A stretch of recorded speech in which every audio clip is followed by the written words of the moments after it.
sexual orientation is not a big issue for us, and we don't think it's a big issue for God. What God cares about is loving sexuality, not the gender of the people who are loving each other. It's just not an issue. We want, as citizens of the modern culture, to let the public know that we take the scientific method seriously. It's not in conflict with a healthy Christian spirituality at all. Rather, it informs our spirituality. It's a gift of God. Another thing we want the public to know about us is that we don't think that faith is about believing all the right things, and that believing all the right things is your ticket to heaven. If you don't believe the right things, well, God save you.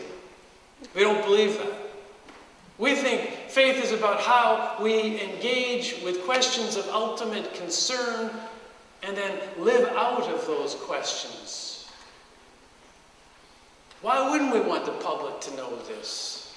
Finally, we want the public to know that God doesn't play favorites when it comes to religion, but rather reveals himself, through a variety of religious traditions and through creation itself. Of course we want the public to know that.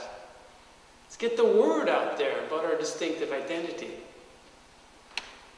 Now, North American and European churches that want the world to know about this distinctive and unique identity have been trying for years now to come up with a label to describe all of that. I'm going to give you a little history of that, if you don't mind. We tried liberal. We're liberal Christians. But liberal carried connotations of, you do your thing, I do my thing, whatever, is okay. Que sera, sera. It sort of had no ethical, moral underpinnings. Kind of a moral and ethical relativism. And so, we're not so comfortable with that. And then it was progressive. We're progressive Christians. And there's a growing movement in the US and Canada. Each has their own association of progressive churches and Christians, and that's fine. But when we tried that out, remember we tried that out here for a while? People didn't like it. We said progressive. That implies that, there's us and them. We're progressive. What are they? Regressive? And besides, it doesn't describe. Really, it's not descriptive. So, we kind of let go of progressive.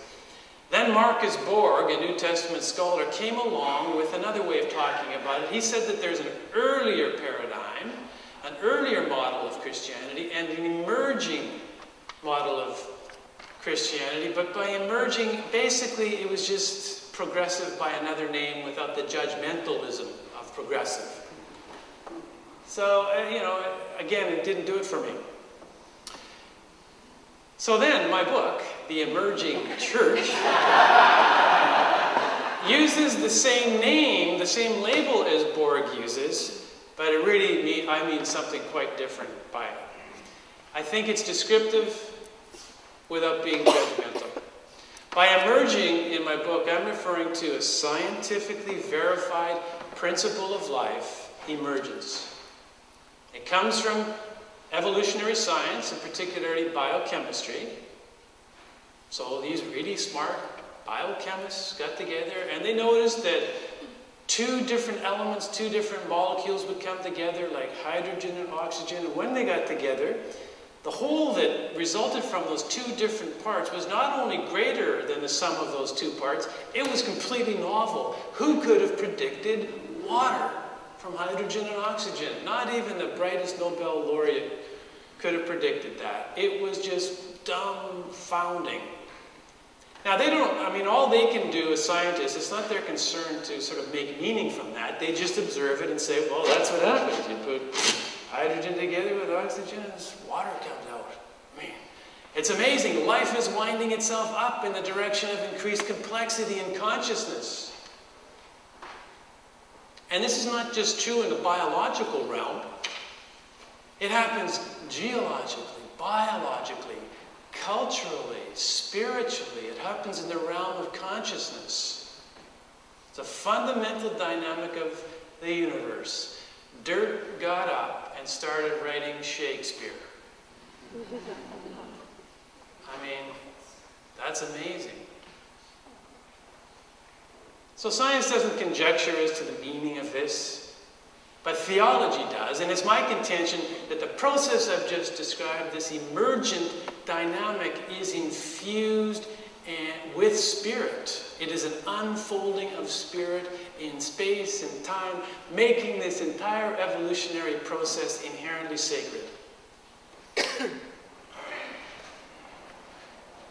And I'm further persuaded that the church, even the so-called liberal or progressive church, has been slow to really catch on to this and been slow to talk about the difference this makes in terms of how we do theology, how we do church. This is the fundamental nature of the universe, and if God's got something to do with this universe as we know it, then God's involved in this emergent evolutionary dynamic, so why are we talking about it? Because this may be fundamental to who we are. Now, to complicate matters just a teeny bit more, there is in the U.S. a budding movement that is called, among evangelical churches, the emergent church movement. Can you believe it? By emergent, they don't mean what I just was talking about. They just mean that they're a little bit tired of sort of the dogmatism of some of their evangelical brothers and sisters, and they want to sort of dabble in liberal Christianity, but they don't want to be identified with those liberals because we're all too wishy-washy. So that's not what I mean by emergent either. So why didn't I just call my book The Evolutionary Church? Great question. The short answer is that it wasn't my choice.